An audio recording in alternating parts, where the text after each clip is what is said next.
Welcome to Easy Driver, the most reliable source of automotive information on YouTube. Please like, share, comment and subscribe. In Part 2, we'll examine real-world examples of Japanese EV pricing, incentives and market positioning that help these vehicles compete effectively in 2026. Manufacturing global vehicles means that parts often travel thousands of miles and cross multiple international borders. Each border crossing adds expenses through tariffs, customs duties, and high logistics costs. For emerging markets, Japanese brands must rapidly increase component sourcing and assembly within the target country. This localization strategy offers significant financial advantages that directly affect the final retail price. It turns a foreign-built, heavily taxed import into a locally made product. There are two primary financial benefits to localizing production: tariff and duty avoidance. Many countries impose steep import tariffs on fully built vehicles. By moving to knockdown kits, where assembly or even component manufacturing happens locally, automakers can often significantly reduce or completely bypass these import taxes. This change instantly makes the vehicle cheaper for local dealers to stock. Logistics cost savings. Shipping large, heavy components like battery packs, chassis parts, and wiring harnesses across continents is expensive. Localizing production reduces the need for costly international freight and inventory storage, streamlining the entire cost structure. For example, partnering with established local suppliers for non-critical components such as wiring, interior trim, and lighting units helps minimize costs further. This not only supports pricing, but also creates invaluable goodwill within the local economy, which is essential for long-term market acceptance. Manufacturing locally shifts the balance of cost away from expensive international movement and customs fees toward efficient domestic assembly. Winning over buyers, value-added pricing models for 2026. The initial cost reduction described earlier gets the buyer's attention, but the total pricing model closes the sale. Japanese automakers cannot rely solely on a lower sticker price. They must innovate how consumers pay for their EVs. These evolving markets demand flexible, risk-reducing financial structures that make EV ownership digestible for the average household. By shifting the focus from large upfront costs to manageable long-term expenses, they remove key financial hurdles. Leasing and subscription, sweet spots over ownership. High purchase prices are the single biggest barrier to EV adoption in developing economies. Many consumers simply do not have the capital or the credit access required for a large traditional car loan. Japanese automakers should offer flexible alternatives where the consumer pays for access and usage rather than full asset ownership. Subscription and leasing models are highly attractive because they require a much lower entrance fee. This structure turns the cost from an expensive asset purchase into a simple, predictable monthly operating expense. Here are key advantages of emphasizing non-ownership models. Lower monthly commitments. The buyer pays only for the vehicle's depreciation and use over a fixed term, often 12 to 36 months. This monthly fee is significantly smaller than a purchase loan repayment. Minimal down payment. A subscription often requires little to no down payment. This bypasses the critical initial cash flow hurdle facing many families in emerging markets. Worry-free maintenance. Many subscription packages bundle routine EV maintenance, roadside assistance, and even insurance. This eliminates surprise costs, offering crucial financial predictability to the user. Battery risk mitigation. When consumers lease or subscribe, they avoid the risk of battery degradation or high replacement costs.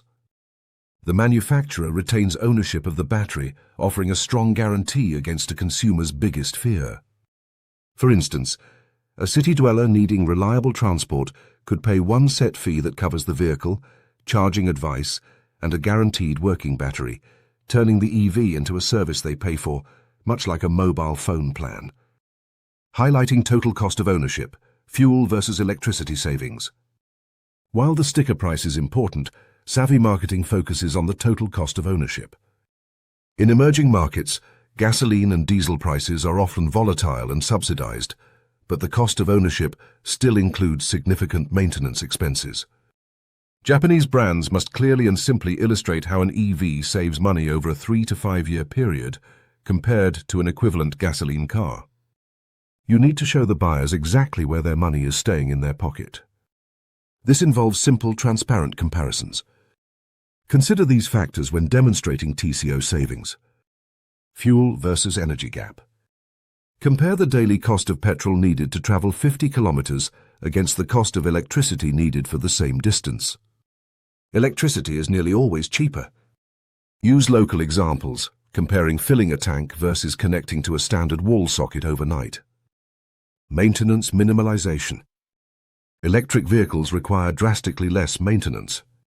They eliminate frequent oil changes, transmission fluid flushes, spark plug replacements, and exhaust system repairs. Simplicity translates directly to savings and less downtime. Brake longevity. EVs use regenerative braking, which extends the life of brake pads and discs considerably. This drastically reduces the cost of a routine maintenance item that gasoline vehicle owners frequently encounter.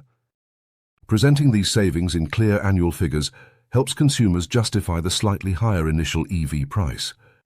If the EV costs $50 monthly less to run than a gas car, that savings easily supports a higher financing payment. Partnering for government incentive stacking. Government incentives are incredibly important because they immediately reduce the net cost the consumer pays. Japanese automakers must integrate incentive strategy into their sales process, not treat it as an afterthought. This means closely cooperating with local government agencies to ensure specific EV models qualify for the maximum allowable subsidies, tax breaks, or registration fee waivers available locally. These efforts require proactive work before the vehicle even hits the showroom. Crucial elements of effective incentive stacking involve localization thresholds. Many emerging market governments require a certain percentage of local components or assembly to unlock the highest subsidies. Automakers must ensure their localized supply chains meet these specific regional standards. Targeting small vehicle incentives. Often, governments prioritize subsidies for small, highly practical city vehicles that meet the majority of the population's mobility needs. Japanese automakers should calibrate their entry-level EV specifications to fall into these tax-advantaged categories. Point-of-sale integration. The goal is to make the incentive immediate. Rather than requiring the customer to apply for a rebate months later, the automaker and dealer should work with the government to apply the subsidy directly at the purchase point. This ensures the customer feels the benefit immediately, lowering the critical out-of-pocket expense required for the purchase. By actively managing the regulatory environment, Japanese brands effectively use the government's efforts to promote EVs as a tool to significantly lower their effective retail price to winning levels. Japanese automakers face a clear challenge. Success in emerging EV markets by 2026 depends entirely on pricing, not technology. While quality matters, winning requires creating the most accessible financial structure for local buyers. This means moving away from simply scaling down global models. It demands genuine, focused cost control across the supply chain. By prioritizing smaller batteries, necessary feature stripping, and full localization, Japanese brands can hit their required price points. Pairing these low manufacturing costs with flexible financial models, such as leasing and subscriptions, removes the sticker shock barrier. This dual approach ensures buyers pay for utility, not premium unused range. The upcoming years will define the commitment of Japanese automotive giants to truly affordable, reliable, and localized electrification across the globe. We expect to see smart, cost-engineered vehicles that make EV ownership a realistic goal for millions of new drivers. Which regions do you think will see these budget-friendly Japanese EVs first? Please comment, like, share, and subscribe for more automotive information like this. Thank you for watching.